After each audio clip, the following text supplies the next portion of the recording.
ఈ వీడియోలో పాలకూర మసాలా కర్రీ ఎలా చేద్దామో చూద్దాం. కారం ప్రాసెస్ చూద్దాం. మిక్సీ జార్లో ఉల్లిగడ్డలు, వెల్లిపాయలు, కారం, తగినంత ఉప్పు, పసుపు, జీలకర్ర. ఇప్పుడు మిక్సీ పట్టుకుందాం.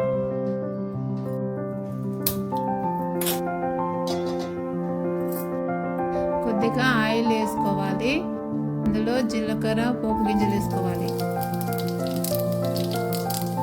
కొద్దిగా ఎండుమిర్చి వేసుకున్నాను. ముందుగా తయారు చేసుకున్న పేస్టును ఇందులో వేసుకున్నాం.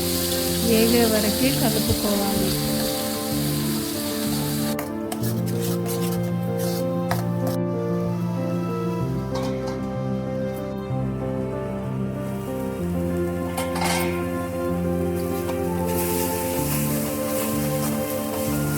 ఇప్పుడు పాలకూర వేసుకోవాలి.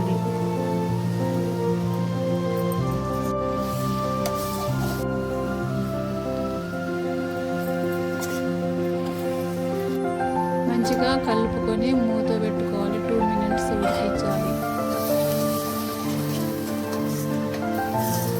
ఇంత ఈజీగా ఈ పాలకూర మసాలా చేయొచ్చు. లాస్ట్ వరకు చూసినందుకు థ్యాంక్ యూ. ఈ వీడియో నచ్చినట్లయితే లైక్ చేసి సబ్స్క్రైబ్ చేయండి.